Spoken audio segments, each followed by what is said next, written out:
안녕하세요. 보유환율연구소입니다. 오늘은 흥미롭고도 재미있는 주제를 가지고 나왔는데, 투자란 중용의 도를 실천하는 행위다 라는 얘기입니다. 최근에 이제 포유환율연구소가 포스코 인터내셔널 등 추천한 종목에서 수익률이 이제 높아지니까 이게 비결이 뭐냐라는 얘기를 하는 사람이 많아요. 지인 중에는 최근 한 2개월 내지 3개월 중에 100한 4, 50% 수익률을 달성한 사람도 있어요. 그리고 키움증권에서 이 투자 성과를 서열을 매기는 뭐 그런 게 있는가 봐요. 그래서 뭐 100한 27등 했다는 얘기를 들었는데, 그러니까 이제 제가 오늘 한 이 방송을 듣고 이제 투자를 한 것 같아요.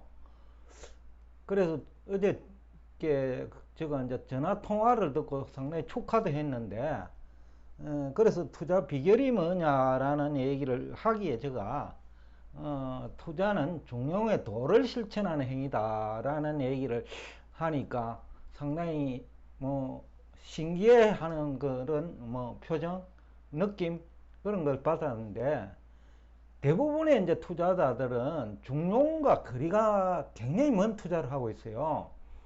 예를 들어서 악재 또는 호재만 강조하는 투자자 많아요.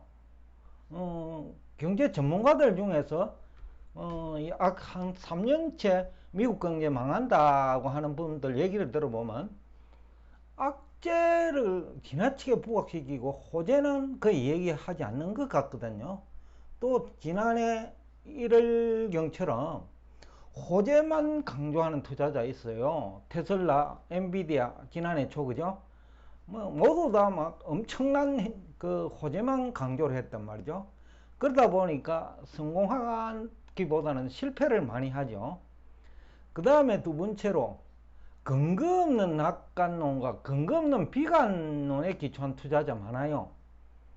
여기서 이제 근거가 없다는 얘기는 설득력이 없는 얘기도 포함이 되는데, 예를 들어서 뭐 교수처럼 수출 실적도 일일 평균을 가지고 이것이 정가 추세에 있으면 주가가 올라간다. 이게 설득력이 전혀 없단 말이죠. 왜냐하면 수출 실적이 늘어나는 이유가 여러 가지가 있거든요. 수입이 증가해가 수출도 증가하는 수도 있고, 또 다른 이유로 그 헐값으로 판매가 수출도 증가할 수 있어요.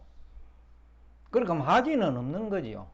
그런 것도 있고, 그 다음에 저축 같은 경우에도 경제 환경에 따라서 증가했다 줄었다 하는 건데, 그걸 가지고 엄청난 큰 문제가 있는 것처럼 물가도 마찬가지고요.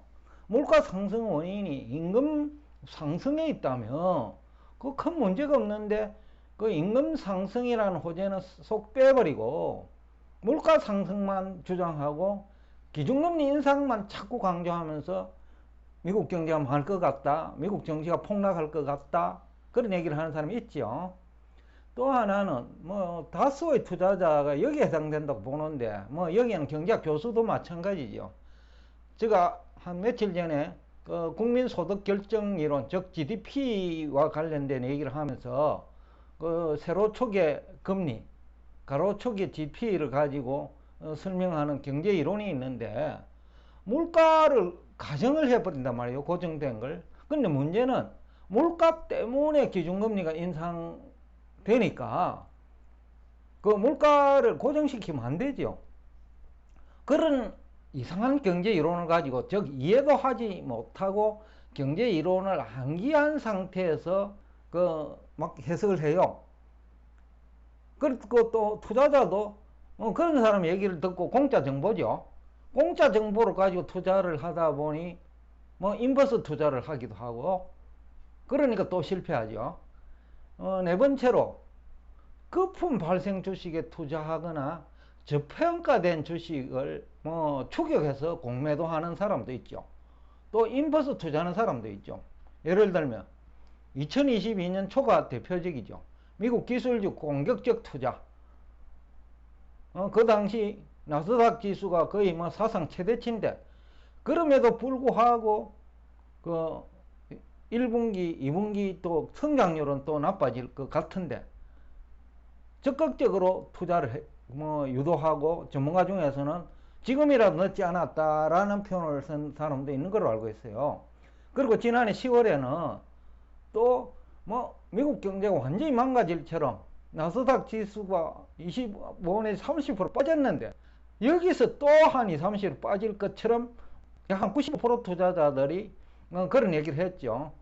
포유한율 연구소 방송 내용에 대해서 댓글 중에서도 아마 서너 명이 그런 식으로 접근하는 거를 제가 한번 표현을 봤는데, 아마 그분들 지금까지 크게 실패하고 있을 것 같아서 걱정스럽게 해요. 그 이제 기술적 매도하는 거죠. 연초에는 매수하라고 하다가 주가 30% 빠진 다음에 지금이라도 늦지 않았다라는 공매도 인버스 투자 의견이죠. 경제 전문가도 90% 이상이 그런 형태를 반복하는 것 같아요. 워런 버핏 얘기를 빌리면 골드만삭스나 세계적인 투자은행에 있는 직원들도 약 90% 이상은 5년 이상 지켜보면 실패한다라는 얘기를 하거든요. 그러니까 우리나라에도 그 숫자가 더 많았으면 많았지 적지는 않을 거예요. 그 다음에 또 하나는 최근에 제가 틴을 대상으로 컨설팅이고 조언이라 하면 조언인데, 대부분 위험은 갈리지 않고 수익률만 추구하는 사람이 있어요. 근데 이제 그것도 어떻게 보면 중용의 도와는 거리가 멀지요. 수익률만 추구하다 보면 위험 관리가 안 되거든요. 그러니까 호재와 악재를 하나만 쳐다보는 거하고 똑같은 거죠, 이것도. 애널리스트 약 한 90% 이상이 적정 주가 무시하고 바람잡기식 투자 제안을 하거든요. 뭐가 좋다라는 얘기예요. 실현 가능성이 없는 그런 재료도 많아요.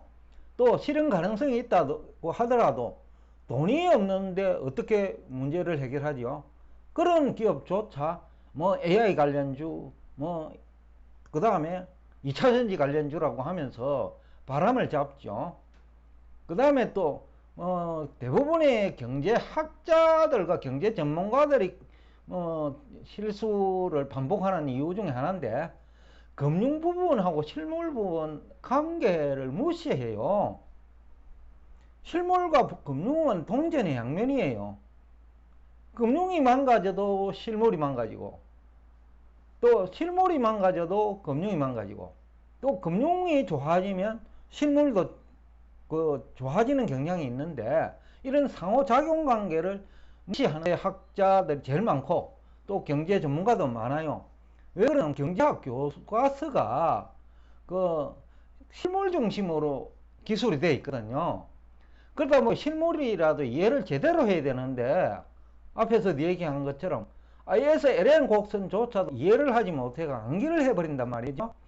그러다 보니까 실물도 모르고 금융도 모르고 작용관계도 모르는 거죠. 이 또한 중용의 도를 실천하는 것은 거리가 아주 멀다. 그래서 대부분 경제학자들이 지난해 10월 이후 실패하고 있는 거 아니냐. 지난주 일요일인가요? 제가 몇몇 구독자분들하고 얘기할 때 그때 어떤 기자분이 그러더라고요. 지인들 중에서는 주가는 올랐지만 90%는 투자에 실패했다. 그런 얘기를 하더라고요. 또 기자들은 애널리스트 팀장급들하고 소통하잖아요.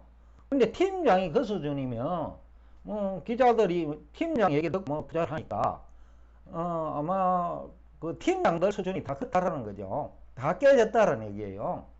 2022년 10월 이후가 대표적인데, 계속해서 미국 경제 침체, 그러다 보면 한국도 안 좋다는 얘기고, 그러다 보니까 투자할 수 있는 기회를 인버스 투자하는 기회로 삼아버린 거죠. 즉, 주가 상승 배팅을 안 하고 주가 하락에 배팅을 한단 말이죠.